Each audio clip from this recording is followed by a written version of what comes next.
நீங்களா யாருடா? How do I tell you? Okay, இப்போ எங்க ரெண்டு பேரோட ஃபேவரட்ஸ் பார்த்தாச்சு தமிழ்ல.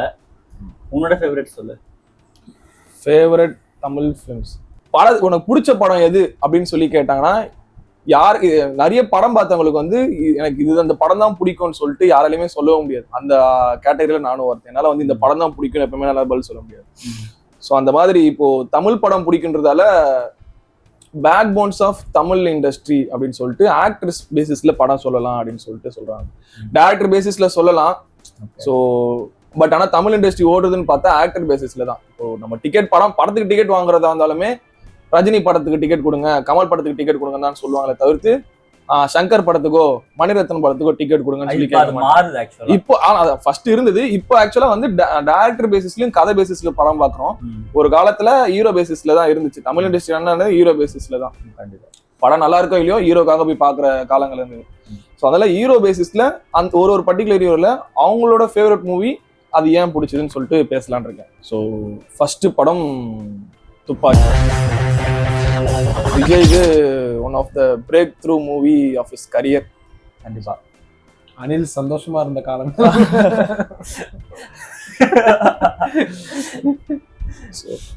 துப்பாக்கி படம். ஸோ ஃபர்ஸ்ட் துப்பாக்கி பத்தி உங்களோட கருத்துக்கள் என்ன? ஆக்சுவலா இன்னொரு விஷயம் என்னன்னா, ஸ்லீப்பர் செல் அப்படின்ற ஒரு வார்த்தை வந்து இந்த படத்துல தான் ஃபர்ஸ்ட் நான் கேள்விப்படுறேன். அது என்னன்னு தேடி போய் பார்த்து தெரிஞ்சுக்கினது அந்த படத்தினாலதான் அப்படின்னு சொல்லலாம். அதனால அந்த ஃபிலிம் வந்து அந்த படத்துலயுமே ரொம்ப நமக்கு புரியாது, ஸ்லீப்பர் செல் புரியாதுன்ட்டு ஒரு இன்டர்வியூ மாதிரி ஒரு சீன் ஒன்று வச்சு ஸ்லீப்பர் செல்ஸ்னா யாரு, அது எந்தெந்த நாட்டுல இருந்தது, எப்படி எல்லாம் அழிச்சாங்க அப்படின்ற மாதிரி நமக்கு வந்து ஓகே இதை பண்ணா இதை அழிக்க முடியும் போல அப்படின்னு நமக்கு சொல்லிடுவாங்க. கிளியரா இருக்கும். ஏனதானோ போனா அப்படியே சும்மா போற போக்குல சொல்லிட்டு போறதுலாம் கிடையாது. அதுக்கு பின்னாடி ஒரு டீடைலான ஒரு ஆன்சர் இருக்கும். இப்போ படத்துல வந்து சில ஹைலைட்டான scenes and high point scenes பத்தி பேச போறோம். ஸோ அந்த 12 பேருக்கான சீன். ஸோ நம்ம யாருமே யோசிச்சிருந்திருக்க மாட்டோம். ஒரு ஸ்லீப்பர் செல்ஸ் வந்து இப்படிதான் செயல்படுவாங்க, அவங்களை இப்படியும் நம்ம டிஃபெண்ட் பண்ணலாம் அப்படின்னு சொல்லிட்டு அந்த இத்தனை பேர் அந்த சீக்வல் பாம் பிளாஸ்ட் பண்ண போறாங்க. அதை இப்படி ஸ்டாப் பண்ணலாம்னு சொல்லிட்டு அந்த சீக்வல் அந்த இது கதை ஸ்டோரி பிளாட் செட் பண்ண விதமே சூப்பரா இருந்திருக்கும். அதை எப்படி அவன் ஃபிகர் அவுட் பண்ணா, அந்த மேப்ஸ் வச்சு எப்படி பண்ணான், சீக்வலை ஃபிகர் அவுட் பண்றதா இருக்கிறதும் சரி, எப்படி அவன் இது ஸ்டாப் பண்றான், அந்த சீக்வன்ஸும் சூப்பரா இருக்கும். அண்ட் தென் விஜய் அதுக்கு அடுத்து நிறைய படத்துல இந்த ஐ எம் வெயிட்டிங் சொன்னாலும் இந்த படத்துல இருக்க இம்பாக்ட் எந்த படத்துலயுமே இருந்திருக்காது. ஒரு அவன் அந்த சைலன்ஸ் பில்ட் பண்ணுவாங்க, ரெண்டு பேருமே பேச மாட்டாங்க, அப்புறம் பேச ஆரம்பிப்பாங்க. இவன் வந்து I am coming for you அப்படின்னு சொல்லுவான். அந்த பாஸ் பயங்கரமா இருக்கும் அந்த இடத்துல. ஒரு சின்ன பாஸ், அவன் பெரிய சீக்வன்ஸான டைலாக் பேசுவான், ஒண்ணும் இல்ல. இவன் வந்து ஐ எம் வெயிட்டிங் தலையை மட்டும் தான் ஆட்டுவார், அவ்வளவுதான். ஒரு பீஜம் போட்டு முடிப்பாரு. படம் வந்து இப்போ நிறைய ரீல்ஸ் கம்பெலேஷன் மூவிலாம் பாக்குறோம்ல, அப்போ வந்து ஐ மொமெண்ட்ஸ்லயே இருக்கும். இப்போ கேஜிஎஃப் வர மாதிரி ஒரு ஐ மொமெண்ட்ஸ் இருந்துனே இருக்கும் படத்துல. ஸ்டார்டிங்ல அந்த அவங்களுக்குள்ள நடக்கிற ஒரு சிங்கிள்ஸ் ஃபைட் இருக்கு, இன்ட்ரோ காட்டுறதா. இன்ட்ரோ முடிஞ்சு வந்ததுக்கு அப்புறம் கொஞ்ச நேரம் அந்த எல்லாம் போகும், அதெல்லாம் கடுப்பா போய் அதுக்கப்புறம் இந்த பாம் பிளாஸ்ட் சீன், அந்த பஸ்ல பாம் பிளாஸ்ட் அடிக்கும் ஹை பாயிண்ட், அது முடிஞ்சதுக்கு அப்புறம் இவன் ஜெகதீஷ் வீட்டுல வந்து அந்த டெரரிஸ்ட கூட்டு வந்து வச்சுக்கிற அந்த ஒரு ஹை பாயிண்ட் சீன் இருக்கும். அதுக்கப்புறம் யாரு ரிவீல் பண்ணதுக்கு அப்புறம் போயிட்டு 2 கன் எடுத்து வச்சுட்டு அந்த ஒரு ஹை பாயிண்ட் சீன் இருக்கும். அது மாதிரி படத்துல ஒரு ஹை பாயிண்ட் சீன், அதுக்கப்புறம் ஒரு லோ சீன், ஒரு ஹை பாயிண்ட் சீன், ஒரு லோ சீன். நமக்கு கொஞ்சம் டவுன் ஆகும், டக்குன்னு அடுத்த சீன் எப்படி டிப் ஆகுற மாதிரி தெரியும். அது டிப் வந்து வெறும் அந்த லவ் சீன்ஸ் இதுல என்டர்டைன்மெண்டா வைக்கணும் அந்த சீன்ஸ்ல மட்டும் தான் இருக்கு. பட் ஸ்கிரிப்ட் படி பார்த்தா அந்த ஸ்கிரீன் எல்லாம் தூக்கிட்டு ஸ்ட்ரைட்டா இது மட்டும் வச்சா படம் வந்து ஒரு ஹாலிவுட் ரேஞ்சில் இருக்கும். எங்கேயுமே டிஸ்ட்ராக்டே ஆகாது படம். ஒரு ஆர்மன் செத்த ஒரு சீனை வந்து எக்ஸ்பிளைன் பண்ணுவார் அவருக்கு. இந்த மாதிரி பீர் பாட்டில பேக் சைடு வழியா உள்ள அனுப்பி உடைச்சிருக்காங்க. அந்த சீன்லாம் சொல்லி முடிச்சதுக்கு அப்புறம் இதை சொல்லும்போது இன்னும் ஒருவேளை நம்ம ஏதாவது பண்ணோம்னா கொன்றுவாங்க போல நம்மள அப்படின்ற பயத்தை அந்த ஸ்டோரி அது முடிக்கிறதும் சூப்பரா இருக்கும். 14 கழிச்சு அவன் தம்பி வந்துட்டு இதுவும் பயங்கரமா செட் பண்ணிருக்கோம். அப்புறம் இன்னொரு விஷயம் வந்து வித்யுத் ஜமால் படத்துல ஒரு வில்லன் பார்த்து நம்ம பயப்படுறோம். ஆக்சுவலா அவன சீன்ல ரொம்ப கம்மியா தான் காமிச்சிருப்பாங்க. பார்க்கும்போது பயம் வரும் நம்மளுக்கு ஆட்டோமேட்டிக்கா. ஒண்ணுமே இருக்காது. இவன் அந்த ஜெகதீஷும் டீமும் சேர்ந்து ஷூட் அவுட் பண்ணிடுறாங்கல்ல 12 பேரை. ஒரு கால் ஒன்று வரும், ஒரு டென்ஷனான மியூசிக் காமிச்சு விஜய் ஜமால் காட்டுவாங்க, அவன் கால் மட்டும் தான் எடுத்து பேசுவான். அந்த சீன் பார்க்கும்போது இல்ல திக்குன்னு இருக்கும், இவர் எப்போ வர போறாரு நம்மள சேவ வர்றாரு தெரியல விஜய் நம்ம பிரில்லியன்ட்னு நினைப்போம்ல ரொம்ப அந்த படத்துல, அவரை விட பிரில்லியண்டா ஒருத்தர், அதாவது நான் நினைச்சதோட ஃபாஸ்டா இருக்க ரொம்ப. இவன் போகும்போது அங்க பேரண்ட்ஸ் எடுத்திருப்பாங்க, எல்லாருமே டக்கு டக்குன்னு வந்துடும் எல்லாமே. ஃபிகர் அவுட் பண்ற விஷயமும் செம்மையா இருக்கும். அந்த இது எல்லாத்தையும் ஒட்டி வச்சுட்டு இவ்வளவு விஷயம் பண்றாங்க, சூட் போட்டிருக்காங்கன்ற போதுதான் அவனுக்கு மைண்ட்ல வரும். இன்னொருத்தர் வந்து சொல்லுவாரு அது ரொம்ப சிம்பிளான விஷயம், யூஎஸ்ல போட்டிருந்தா சிம்பிளான விஷயம், இந்தியால கிடையாது. செமினாருக்கு அந்த இன்ஜினியர்ஸா இருக்கலாம், இல்ல டாக்டர்ஸா இருக்கலாம், இல்ல அப்படிதான் ஃபிகர் அவுட் பண்ணுவான். செட்டப் பண்ற விதமும் சூப்பரா இருக்கும். விஜய் வந்து அந்த விஜய் ஜமால் வந்து மீட் பண்றதுக்கு போறாருல, அப்போ வந்து அவன் பயங்கரமா செட்டப் பண்ணிடுவான், பாம்லாம் வச்சு க்ளோஸ்ன்ற மாதிரி செட் பண்ணிடுவான். அவன் இறந்து போனா எக்ஸ்ட்ராஆர்டினரி சிச்சுவேஷன்ல போய் மாட்டிப்பாரு. ஆமா, அதாவது அதுல இருந்து எப்படி தப்பிச்சு சாக்ரிஃபைஸாக தான் போறாரு. ஆனா அது அங்கிருந்து எப்படி தப்பிக்கணும்ன்ற பிளான்ல மைண்ட் மாறிடும். ஏன்னா அது அவ்வளவு செட் பண்ணிருப்பான் விஜய் ஜமால் அந்த சீக்வன்ஸ்ல. ஆர்மில ஸ்லீப்பர் செல்ஸ் போகக்கூடாது, நாளைக்கே கேன்சர்னு யோசிச்சுட்டு எப்படியாவது இங்க தப்பிக்கணும் போது, அதுக்கப்புறம் எப்படி தப்பிக்க வாய்ப்பே இல்லையே நமக்கு இருக்கும்போது தப்பிக்க முடியும். அந்த தாத்தா அவர் ரொம்ப கொடுப்பாரு, யூ கேன் பீட் ஹிம் தாத்தா வந்து ego trigger already ego trigger இவன் என்ன நீடா சொல்லுது நான் பண்ற போறான்ட்டு. டைலாகும் ஐகானிக் டைலாக், அது ரஹேனா ஹிந்தி டைலாக். அண்ட் 15 மினிட்ஸ் தான் அந்த பாம் லாஸ்டா வெடிக்கிறது. அது அந்த 15 மினிட்ஸ் அந்த லாஸ்ட் அந்த பாம் செட் பண்ண டைமும் அந்த ஃபைட் சீக்வென்ஸ் இவங்க கரெக்டா ஷிப்ல இருந்து வெளியே வந்து அந்த ஷிப் வெடிக்கிற டைமையும் கரெக்டா 15 மினிட்ஸ் தான் பக்கா. ஏஆர் முருகதாஸே நினைச்சாலும் திருப்பி இந்த மாதிரி ஒரு படத்தை அவரால் எடுக்கவும் முடியாது. இன்னொரு எபிக் சீனை மிஸ் பண்ணிட்ட மாதிரி பேசுறதுக்கு, புகையில இருந்து வெளியே வர்றது அந்த சீன் ஐகானிக் சீன். அந்த ஸ்மோக்ல இருந்து வெளியே வரும், அவனுங்க சுட்டுட்டக்கு அப்புறம் அந்த ஸ்மோக்ல இருந்து வெளியே வருவாரு பாருங்க, செல்லரை செதற விட்ட சீனுங்கன்ற மாதிரி தான்.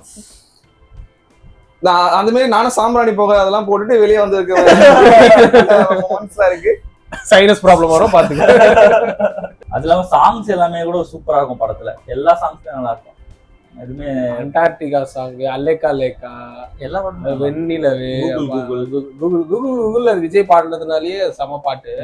எனக்கு தெரிஞ்சு விஜய்க்கு நல்ல ஒரு பிரேக் த்ரூ கொடுத்து விஜய் படத்துல one of the iconic films. நம்ம கண்ணை மூடிட்டு விஜய் நல்ல ஒரு படம் ஒண்ணு சொல்லுப்பா அப்படின்னு சொன்னா ஜெகதீஷ் மைண்ட்ல வராம இருக்கவே மாட்டாரு. நம்ம ஜெகதீஷ் துப்பாக்கியோட நம்ம கண்ணு முன்னாடி வந்து நிப்பாரு.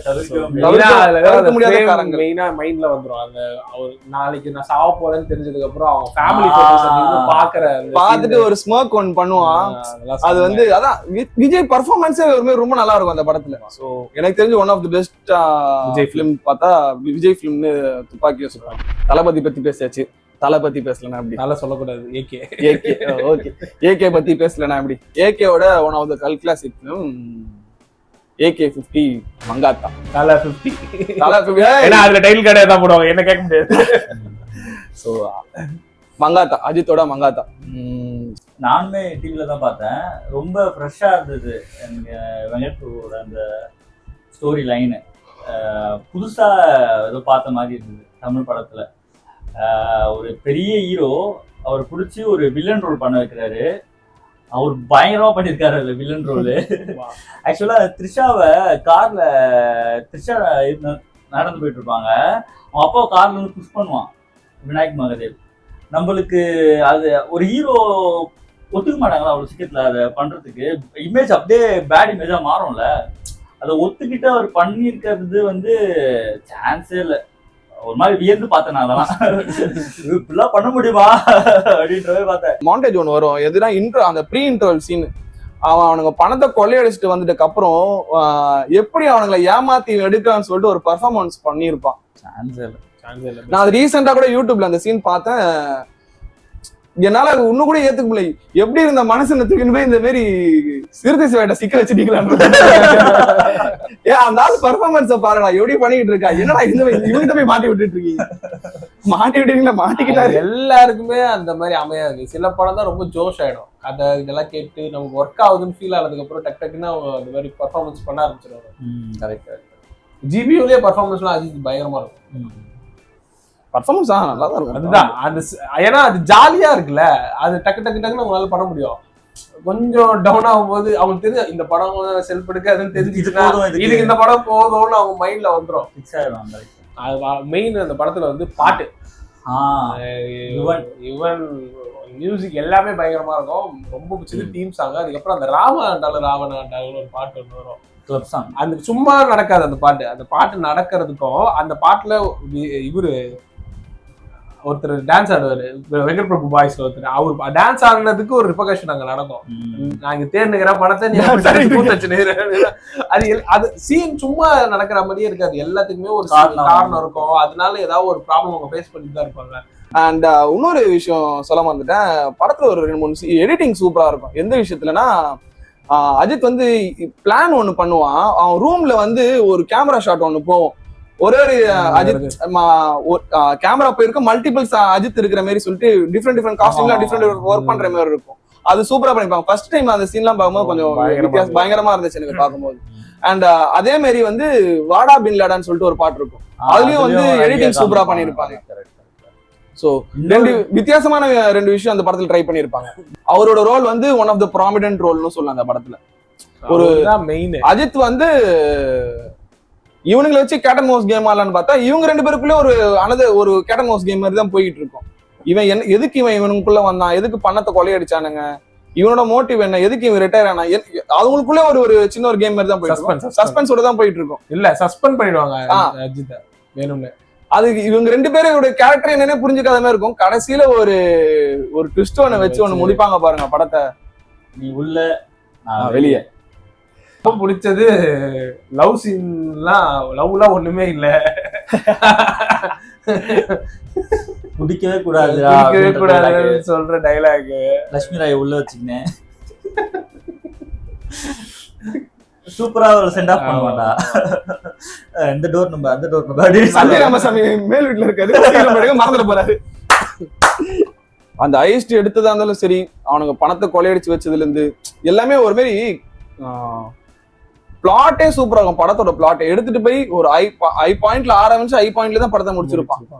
அந்த ஐஸ்ட் ஆரம்பிச்சுக்கிறப்போ அந்த படம் வந்து ஒரு என்ன சொல்றது, நிக்காத ட்ரெயின் மாதிரி போய்கிட்டே வந்து டப்புனு முடிச்சிருவான். முடிக்கிற சீன் ரொம்ப பக்காவா, ட்ரெயின் பறந்துரும், ட்ரெயின் தண்டவாளத்தை விட்டு பறக்குதுடா வண்டின்ற மாதிரி தான் இவன் பறக்க வச்சுட்டு பாருங்க.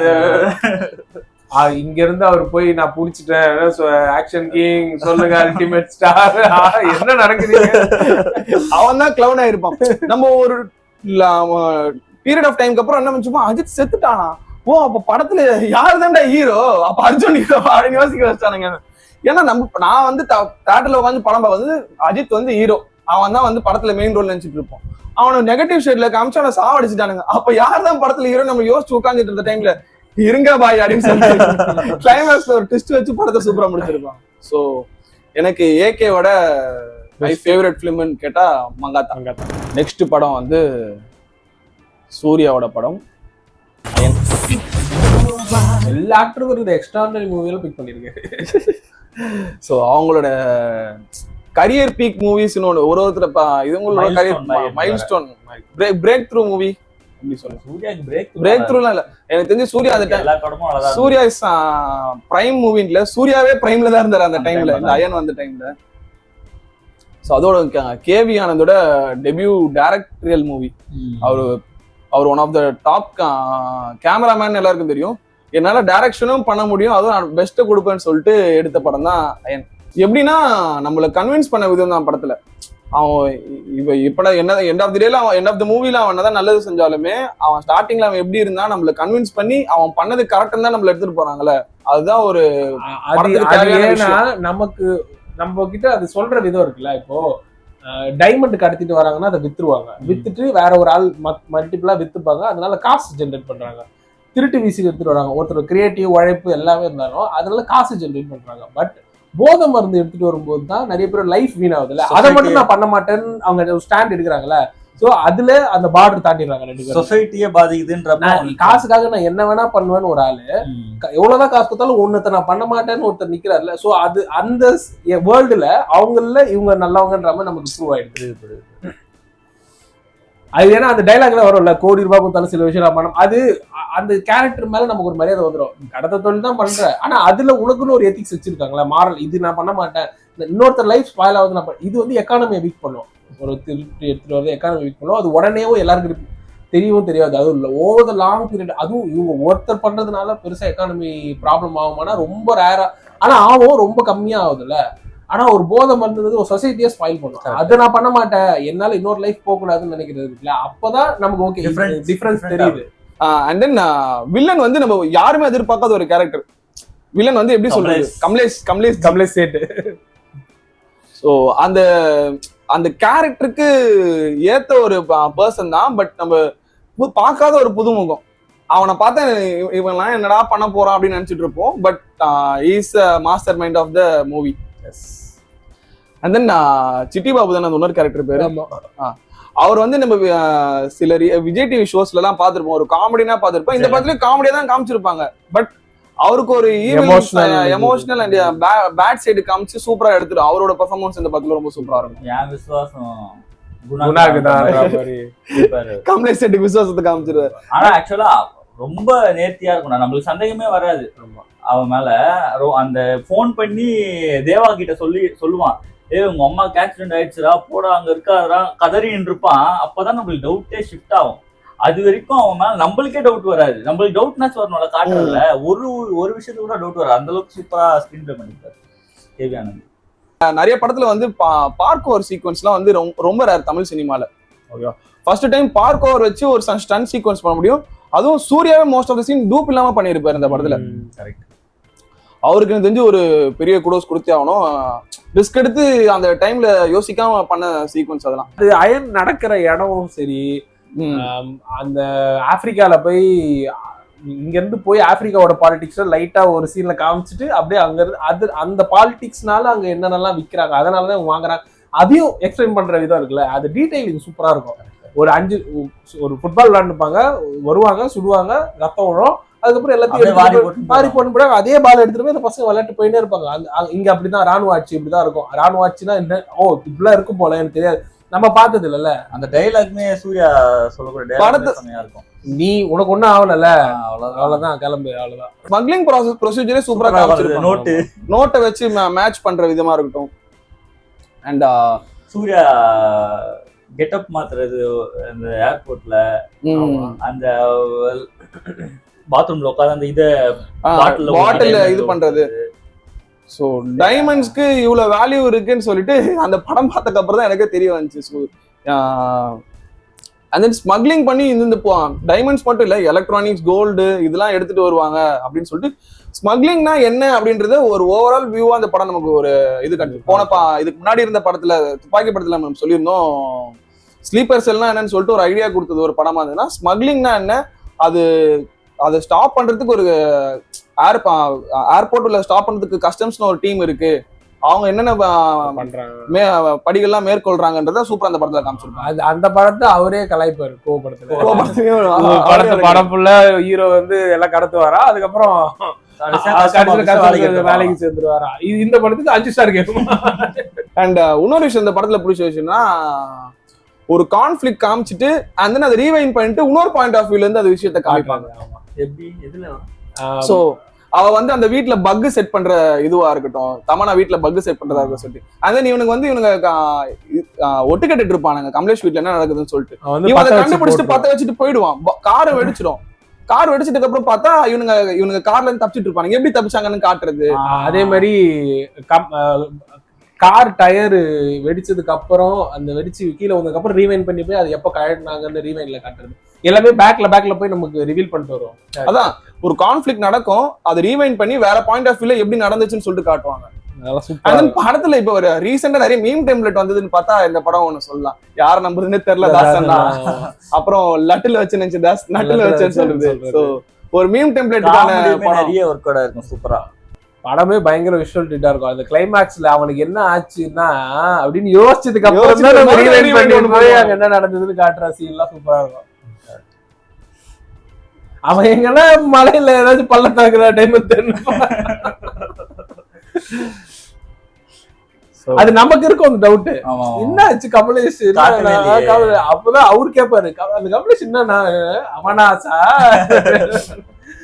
ஏறி வருவாரு பெப்போ. ஸோ அவ்வளவுதான் எனக்கு தெரிஞ்சு சூர்யாவோட one of the best movie. எல்லாரோட அதான் சொன்னேன், எல்லாரோட பெஸ்ட் மூவி தான் எடுத்து வச்சிருக்காப்ல. அடுத்த படம் நம்ம சூப்பர் ஸ்டார் ரஜினிகாந்த் அவர்களோட தளபதி படம். இது சூப்பர் ஸ்டாருக்காகவும் இல்லை, எனக்கு மணிரத்னமோட ஒன் ஆஃப் த ஃபேவரட் ஃபிலிம்ல சொல்லலாம். 2 சட்டை போட்டு வந்தீங்க. அதான் அது ரீக்ரியேஷன் பண்ணலாம் தான் போட்டு வந்திருக்கேன். என்னோட ஃபேவரட் ஃபிலிம் தளபதி பத்தி பேசலான் இருக்கேன். இந்த படம் நான் ஃபர்ஸ்ட் டைம் பார்க்கும்போது, அப்போ நான் கேபிள் நெட்வொர்க்ல இந்த படம் போட்டிருக்காங்க. எங்க அண்ணன் சொல்றாரு, இந்த படம் ஒரு ஃப்ரெண்ட்ஷிப்கான படம்டா, ஆனா எதுக்கு இவனுக்கு 2 பேரும் ஃப்ரெண்ட் அவ்வளவு உயிரை கொடுக்குற அளவுக்கு ஃப்ரெண்ட்ஸ் ஆவானுங்கன்ட்டு தெரியாது, ஆனா ரொம்ப க்ளோஸ் ஃப்ரெண்ட்ஸ்க்கான ஒரு ஸ்டோரி அப்படின்னு சொல்லுவாரு. எனக்கு இந்த படம் வளர்ந்தக்கு அப்புறம் தான் ஒரு ரியலைஸ் ஆச்சு, ஃப்ரெண்ட்ஸ் ஆகிறதுக்கு ரீசன்ஸே தேவையே இல்லையே. ஒருத்தனை பார்த்து 2 நாள் நம்ம பழகி பேசி பழகினாலே போதும், நமக்கு ஃப்ரெண்டு தானே, அதுக்கு காரணம் தேவையில்ல. ஸோ அந்த ஒரு ஸ்ட்ராங் ஹிட் ரீசன் தான் இந்த படத்துல எனக்கு ஒரு பெரிய இம்பாக்ட்னு சொல்லுவேன். 2 பேரும் சேம் சைடு இருப்பாங்க. எளியவனுக்கு ஹெல்ப் பண்ணணும்ன்ற மைண்ட் செட்ல 2 பேருமே இருப்பாங்க. ஒருத்தரால அதை ரொம்ப ஈஸியா பவர்ஃபுல்லா பண்ண முடியுது, இன்னொருத்தர் ரொம்ப நார்மலா அவரால் முடிஞ்சதை பண்ண முடியுது. ஸோ அவரால் முடிஞ்சவர் ரொம்ப பவர்ஃபுல்லா இருக்கிறதுனால என் கூட நீ என் கூட தான் இன்னும் நான் பவர்ஃபுல்லா நான் என்னால பண்ண முடியும்ன்ற மாதிரி அவங்க 2 பேரும் சேம் மைண்ட் செட்ல இருக்கிறதுனால அவங்களுக்கு ஈஸியாயிடும் வராது. ஸோ அண்ட் தென் இந்த படம் நான் பாக்குறதுக்கு வளர்ந்தக்கு அப்புறம் இன்னொரு வாட்டி ரீவாட்ச் பண்ண மெயின் ரீசன் என்னன்னா, எங்க அக்கா நானும் எங்க அக்காவும் ராவணன் படம் பார்த்துட்டு இருந்தோம். எங்க அக்கா அப்ப சொல்லிட்டு இருந்தா, மணிரத்னத்தோட 2வது மித்தாலஜி மூவிடா இது அப்படின்னு. இது மகாபாரதம் ஆச்சு அப்படின்னு சொல்லி கேட்டேன். ஆமா இது மகாபாரதம் அப்படின்னு. அந்த படம் இது நல்லாது இல்ல, சாரி இது ராமாயணம், சாரி 2 மித்தாலஜி மூவிஸ். இது ராமாயண மூவி ஆச்சு. அப்போ இன்னொரு மித்தாலஜி மூவி எதுன்னு கேட்டேன், மகாபாரதம் படம் ஒன்று வந்திருக்கு. மகாபாரதம் எதுன்னு கேட்டீங்கன்னா அப்பதான் சொன்னாங்க தளபதி. ஸோ தளபதி படத்துல ரஜினியோட இது கர்ணன், மம்மூட்டியோட ரோல் பாத்தீங்கன்னா துரியோதரன். இவரோட ரோல் அரவிந்த் சாமியோட ரோல் அர்ஜுன், பஞ்சபாண்டவர்ல ஒருத்தர். ஸோ இவங்களுக்குள்ள நடக்கிற கான்ஃபிளிக் பத்தின கதை தான் மகாபாரத கதையை ஒன்லைனரா எடுத்து ஒரு சூப்பரான ஒரு ஸ்டோரியா கிரியேட் பண்ணியிருப்பாங்க. மகாபாரதத்துல அவரு கர்ணர் சூரிய பகவான் வரம் கொடுத்ததால தான் பிறந்ததால இவருக்கும் நம்ம ரஜினிக்கும் அவருக்கும் சூர்யானே பேர் வச்சிருப்பாங்க. அண்ட் தென் படத்துல நிறைய பாத்தீங்கன்னா சன்னுக்கும் இவருக்கும் ஸ்டில் அவுட் ஷாட் நிறைய வச்சிருப்பாங்க. ஸோ நிறைய பீக் சினிமாட்டோகிராஃபி அந்த டைம்ல அந்த கேமரா வச்சு அந்த டெக்னாலஜி வச்சு அப்படி ஒரு ஃப்ரேம் எடுத்திருப்பாங்கன்னு நம்மளால யோசிச்சு கூட பார்க்க முடியாது. அது எப்படி எடுத்தாங்கன்னு தெரியும், லைட்டிங் முக்கியம், timing matter. Most of the movie sunset சன்ரைஸ்ல தான் இருக்கும். ஆமா, மோஸ்ட் ஆஃப் தி ஷாட்ஸ் ரஜினியோட ஷாட்ஸ் எல்லாமே சன்ரைஸ் சன்செட்ல தான் இருக்கும். அந்த டைம்ல அந்த ஷாட் மிஸ் ஆயிடுச்சுன்னா மறுபடியும் எடுக்கிறதே கஷ்டம். அந்த லைட்டிங் போயிடுச்சுன்னா எடுக்கிறது கஷ்டம். மோஸ்டா நேச்சுரல் லைட் தான் வச்சு படத்துல எடுத்திருப்பாங்க. ஸோ எப்படி அந்த படத்தை எடுத்திருப்பாங்கன்ட்டு எனக்கு இன்னும் யோசிக்கத்தக்க ஒரு விஷயமா இருந்துச்சு படம் பார்க்கும் போது. மோஸ்ட் ரேட்டட் டைரக்டர் ஒரு இன்டர்வியூல கரண் ஜோஹர் அந்த பில்டப் போதும் மணிரத்னம்க்கு. அவங்க அப்பா கரண் ஜோஹரோட அப்பா கரண் ஜோஹரை பத்தி ரொம்ப புகழ்ந்து மணிரத்னம் கிட்ட பேசிட்டு இருப்பாரா. அப்ப அப்பா இஸ் a god, அவருக்கு என்ன அசிங்கப்படுத்தாரு.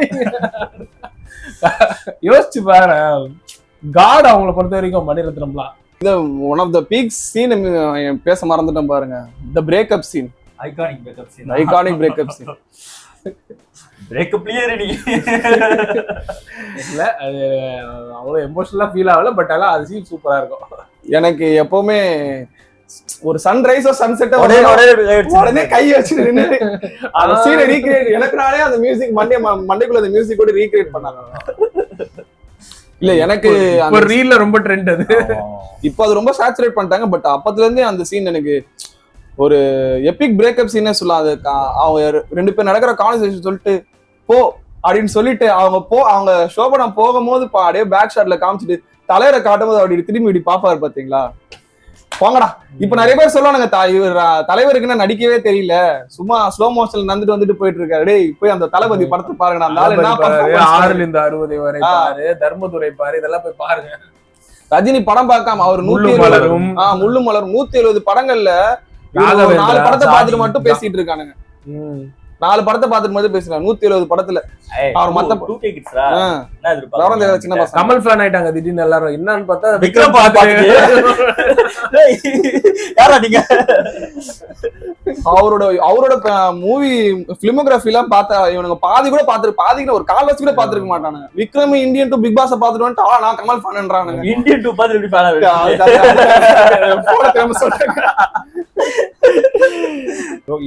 Iconic breakup scene. இன்னொரு ஐகானிக் சீன் வந்து அவங்க அம்மாவும் அவரும் கோயில்ல நின்று சாமி கும்பிடும்போது அந்த ஹாரன் சவுண்ட் 2 பேரும் ரெண்டு பாப்பாங்க. பேரும் திரும்பி பார்ப்பாங்க. அத ஜெய் கணேஷ் அவர் பேரு ஜெய்சங்கர். ஜெய்சங்கர் அவரு பாப்பாரு. பார்த்துட்டு அப்போ ரிவீல் ஆயிடும் அவருக்கு. ஓகே இவங்க தான் தான். அந்த சீன் பா அவருக்கு சூப்பரா முன்னாடி தெரியும் அந்த டவுட்ல இருந்திருப்பாரு. அது பார்த்த உடனே ஒரு confirm கன்ஃபார்ம் பண்ணுவாரு. அது அப்புறம் ரிலேஷன்ஷிப் ரொம்ப காம்ப்ளிகேட்டட் ரிலேஷன்ஷிப்பை ரொம்ப ஈஸியா காட்டுறதுலாம் மணிக்கு ரொம்ப ரொம்ப ஈஸி. மணிரத்னமோட முக்காவாசி படத்துல வந்து மனிதர்களோட ரிலேஷன்ஷிப்பை ரொம்ப எக்ஸ்ப்ளோர் பண்ணிருப்பாரு அவரு. ஏய் இப்படியும் இருக்குடா, இப்படியும் வாழலாம்டா, நீங்க ஏன்டா இதை புடிச்சு தொங்குறீங்க அப்படின்னு காட்டியிருப்பாரு. இப்படியே சில மனிதர்கள் இருக்கிறாங்க, இப்படியே சில பேர் லோலயும் இருக்காங்க, ஹைலயும் இருக்காங்க, உனக்கு எது தேவை நீ பார்த்து எடுத்துக்கோன்ற மாதிரி தான் அவர் காமிச்சிருப்பாரு. அவரோட கேரக்டர் சாங் பியூட்டிஃபுல்லா இருக்கும். அவரோட ஒய்ஃப் இத்தனை நாளா இவருக்கு பிறக்காத ஒரு பையனை நினைச்சு இவ்வளவு நல்லா ஃபீல் பண்ணிட்டு இருக்காங்க. அதுக்கு ஆதரவா ஒருத்தர் இருக்கிறாருன்றத காட்டுறதே ரொம்ப அந்த டைம்ல ரொம்ப ஃபார்வர்டான ஒரு கேரக்டர். அதே மாதிரி நமக்கு எங்கேயுமே சூர்யாவோட அப்பா யாரா இருக்கும்ன்ற தோணவே தோணாது. காமிச்சிருக்க ஆமா, அது நமக்கு தேவையே இல்ல. நமக்கு விடாமுயற்சி இல்ல அந்த பிரகாஷ். அப்புறம் அதான் 2 பேரும் பாக்குற சீன், அம்மாவும் பிள்ளையும் பாக்குற சீன் எமோஷனலா பயங்கரமா இருக்கும். அண்ட் இன்னொரு கேரக்டர் நம்ம மிஸ் பண்ணிட்டோம், பானுமதி தானே அவங்க, பானுப்பிரியாவா. அவங்க படத்துல பேசவே மாட்டாங்க, ஆனா அவங்க சைலண்டா நிறைய வேலை பாத்துருவாங்க படத்துல பண்ணிட்டு போயிருவாங்க. எனக்கு தெரிஞ்சு தளபதி படத்துல தி பெஸ்ட், தலைவர் படத்துல Thalapathi is the best, Raja படத்துலயுமே தி பெஸ்ட், ஒரு பீக் சினிமான்னு சொல்லலாம். அந்த படத்துல பேக்ரவுண்ட் மியூசிக், பாட்டு எல்லா வகையிலுமே. இப்ப கூட நமக்கு தளபதினா மணிரத்னம், ரஜினி எதுவா இருந்தாலும் ராஜா மியூசிக் தான் ஃபர்ஸ்ட் மைண்டுக்கு வந்துடும். ராஜா தான் எங்க இருக்கு. நான் வந்து ஒரு hard core Kamal fan. Kamal கன்னி சொல்லு ஆனா அது பூர்த்தி அடையாங்களே. அவர் கமல் கன்னி. கமல் படத்துல வந்து இல்லாத கமல் அவர்களோட படத்துல வந்து பிடிக்காத படமே கிடையாது. இந்தியன் 2 தவிர்த்து அவரோட ஃபிலிமோகிராஃபி வந்து எல்லா ஜான்ராலையும் அவர் அட்டன் பண்ணியிருப்பாரு. அவர் வந்து இஸ் தி இந்தியன் என்சைக்ளோபீடியா, சினிமாவோட என்சைக்ளோபீடியானே சொல்லலாம். ரியல் சகலகலா வல்லவன். ஸோ அவர் படத்தை பத்தி நிறைய படத்தை பத்தி பேசியிருக்காங்க. இப்போ Kamal one of the favourite ஃபிலிம்ஸ்னு சொல்லி கேட்டா சில பேர் வந்து ஹேராம் சொல்லுவாங்க, சில பேர் அன்பேஷியம் சொல்லுவாங்க, சில பேர் விருமாண்டி சொல்லுவாங்க, பஞ்சதந்திரம். சில பேர் ஒருத்தர் ஒரு படத்தை பத்தி வசூல் ராஜா எம்பிபிஎஸ் அது ரீமேக் ஃபிலிம் இருந்தாலுமே இல்ல, கமல் ரீமேக் பண்ணா அது ரீமேக் ஃபிலிம் கிடையாது. இத பார்த்து அவங்க கத்துக்கணும். அந்த ரீமேக்ல அது இருக்கும். ரீமேக் ஃபிலிம் வந்து ஒரிஜினல் ஃபிலிம் பார்த்து கத்துக்கோங்கன்ற மாதிரி. செகண்ட் பார்ட்டே வேணா பாப்பா, நான் ஃபர்ஸ்ட் பார்ட்டே நான் எல்லாத்தையும் ரிவீல் பண்ணிடுவேன்.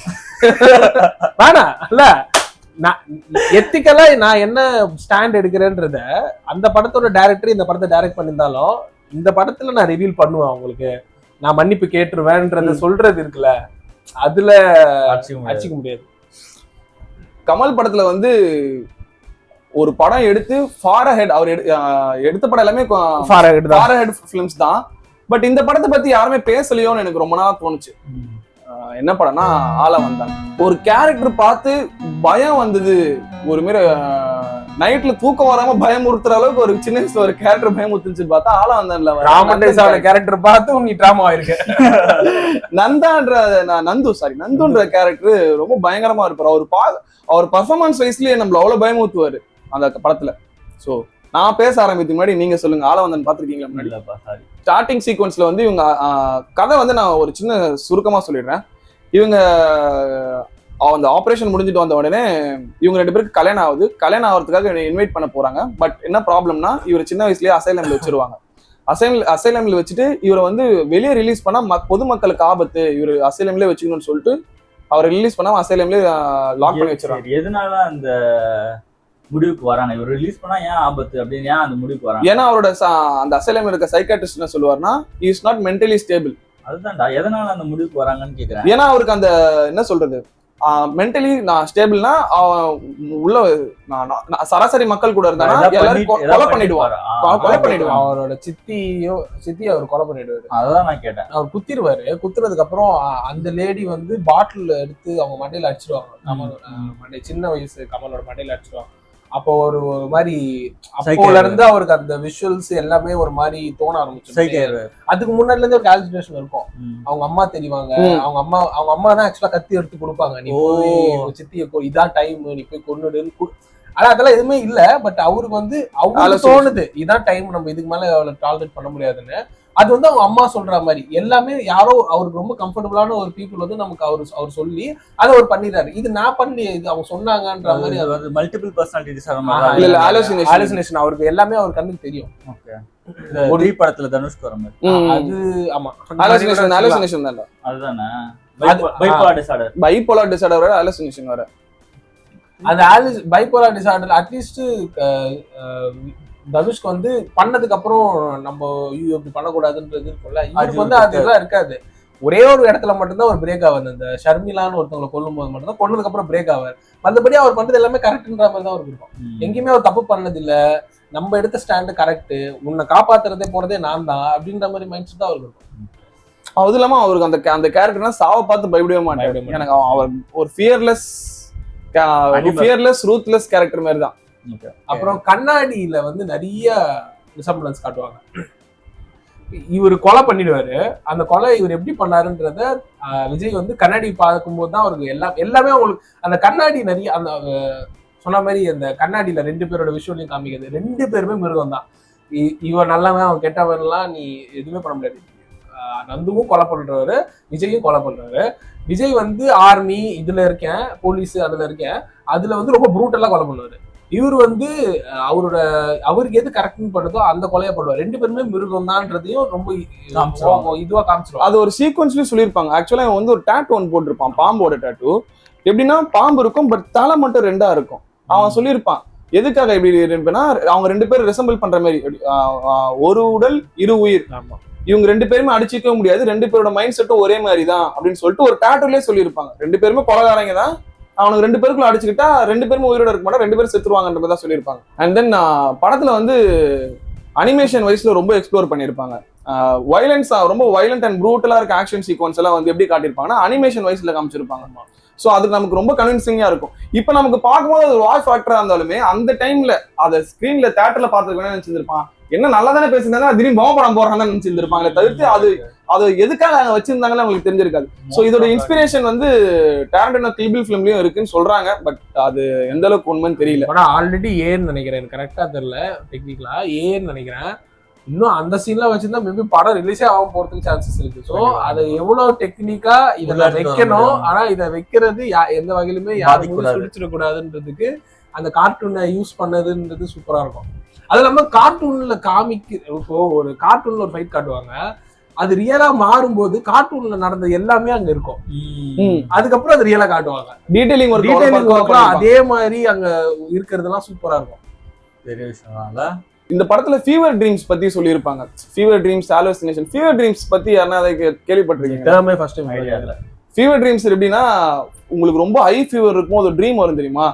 எனக்கு இது மோஸ்டா நடந்திருக்கு சின்ன வயசுல. ரீசெண்டா இல்ல, ஒரு 5 to 6 years முன்னாடி நம்ம ரியாலிட்டியில இருக்கோமா ட்ரீம்ல இருக்கோமானே தெரியாத அளவுக்கு ஒரு ட்ரீம் இருக்கும். அந்த ஃபீவர்ல வர ட்ரீம் எப்பவுமே ஒரு மாதிரி வித்தியாசமா இருக்கும்னு சொல்லி நான் கேள்விப்பட்டிருக்கேன். பட் நான் 2-3 வாட்டி எக்ஸ்பீரியன்ஸ் பண்ணிருக்கேன். அம்மாவுக்கு பண்ண ப்ராமிஸ் தான் அதுதான் விஜய்க்கு அது வரைக்கும் தெரியாது. அவன் ஏன் இவ்வளவு நாள் அவன் விஜய்க்கு ஒரு பிரச்சனைன்னு சொல்லிட்டு அவன் ஜெயில இருந்தே தப்பிக்கிறான். ஐ மீன் அந்த அசைலம்ல இருந்து தப்பிக்கிறான். அவன் நினைச்சிருந்தா எப்பயே தப்பிச்சிருந்துருக்கலாம், அவன் அங்க இருந்து சுதந்திரமா இருந்திருக்கலாம். அவன் ஏன் இங்க இருக்கானா, ஏஸ் அ பர்பஸ். அவன் விஜய்க்காக தான், அவங்க அம்மா சொன்னாங்கன்ற ஒரே காரணத்துக்காக தான் இருப்பான். கிளைமேக்ஸ்ல வந்து விஜய்க்கும் நந்துக்கும் ஒரு ஃபைட் நடக்கும். அதுல நந்து வந்து கீழே தொங்கிட்டு இருப்பான். அவங்க அம்மா வந்து போத நீ பட்ட கஷ்டம்லாம், அம்மா கிட்டே வந்துரு அப்படின்னு சொல்லுவாங்க. அப்பதான் ஓகே நம்ம அம்மா கூப்பிட்டாங்க போயிடலான்னு சொல்லிட்டு அவன் செல்ஃபார்ம் பண்ணி படத்துல இறந்துருவான். அப்போ அவன் செல்ஃபார்ம் பண்ண ட்ரை பண்றதுக்கு முன்னாடி கூட அவன் விஜயோட கொலீக்ஸ்ல வந்து கன் பாயிண்ட்ல வந்து நீ உன்னை விட்டுறோம் ஒழுங்கா ஃப்ரீ சரண்டர் ஆயிடுவாங்க, நீ யாரா என்ன சொல்றதுக்குன்னு சொல்லிட்டு மறுபடியும் அவன் டாஸ் போடுவான். அவன் எப்பவுமே டாஸ் போட்டான்னு வச்சுக்கோங்க, அவன் தலை தான் சொல்லுவான், தலை விழுது, அவனுக்கு எப்பவுமே பூ தான் விழும். ஃபர்ஸ்ட் டைம் நான் சாக போறேன், நான் தலை போட்டு பாக்குறேன் அப்படின்னு சொல்லிட்டு போடுவான். அவன் சொன்ன மாதிரி தலை வந்துடும், தலை விழுந்துருச்சு. நீங்க படம் லிட்டரலா பாத்தீங்கன்னா ஒரு ஹாலிவுட் ரேஞ்சுக்கு தான் இருக்கும். கமல் பாத்தீங்கன்னா 2 டூவல் ரோல் பண்ணிருப்பாரு. ரெண்டுமே வந்து பாத்தீங்கன்னா பாடி வெயிட் வைஸ் ஒரு கேரக்டர் ரொம்ப பல்க்டா இருப்பாரு, இன்னொரு கேரக்டர் ரொம்ப ஃபிட் அண்ட் லீனா இருப்பாரு. அது எப்படி அந்த பாடி வேரியேஷன் காமிச்சாரு, எப்படி அது என்னால ஒண்ணு கூட விஜய் வந்து ஃபுல்லாவே எப்பவுமே ஃபுல் ஹேண்ட் ஷர்ட் ஃபுல்லாவே கவர்ட்லயே தான் இருப்பாரு. இவர் வந்து எப்பவுமே அந்த ஸ்லீவ்லெஸ்லயே இருப்பாரு. சோ நமக்கு அந்த ட்ரெஸ்ல அந்த டிஃபரன்ஸ் காமிச்சிருவாங்க. இல்ல சொல்றேன் நான் ஃபேஸ்ல காட்டுறது எப்படின்னா அதெல்லாம் ஆக்டர்ஸோட, ஏன்னா ஒரு கண்ணு சுருங்கிதான் இருக்கும் எப்பவுமே ஆளவந்தானோட கேரக்டர், நந்துவோட கேரக்டர். இவர் வந்து ரொம்ப நார்மல், நம்ம பாக்குற கமல்ஹாசன் அந்த ஃபேஸ் கட்ல இருப்பாரு. இதுல அப்படியே மாறி காதுலாம் அசையும், முகம் மூக்கு இப்படி அது பண்ற மேனரிசம் எல்லாம் ஒரு மாதிரி சைக்கா இருக்கும். நான் சொன்னல ஒன் ஆஃப் த கோட்டட் ஃபிலிம்னு லிஸ்ட்ல இருக்க வேண்டிய படம் அண்டர்ரேட்டட் லிஸ்ட்ல கூட இல்ல. ஓகே, பாக்குறேன் நான் கன்ஃபார்மா. சோ கண்டிப்பா பார்க்க வேண்டிய படம் ஆளவந்தான், எல்லாரும் பாருங்க. ஸோ இதுதான் என்னோட 5 ஃபிலிம்ஸ். 5 ஃபிலிம்ஸ் வந்து எதனால சொல்லியிருக்கேன்னா based on the actors. So என்னோட 5 ஃபிலிம்ஸ் இதோட முடிவடைந்தது. எங்க 3 பேரோட 5 ஃபிலிம்ஸும் முடிஞ்சிருச்சு. ஸோ உங்களுக்கு ஏதாவது இதுக்கு அடுத்து ஏதாவது மூவிஸ் பத்தி எக்ஸ்ப்ளோர் பண்ணணும், அதோட டீடைல் ஒர்க் அண்ட் டெக்னிக்கல் வைஸ்ல ஏதாவது பேசணும்னா கமெண்ட் பண்ணுங்க, கண்டிப்பா பேசுவோம். Until then, see you. Bye bye.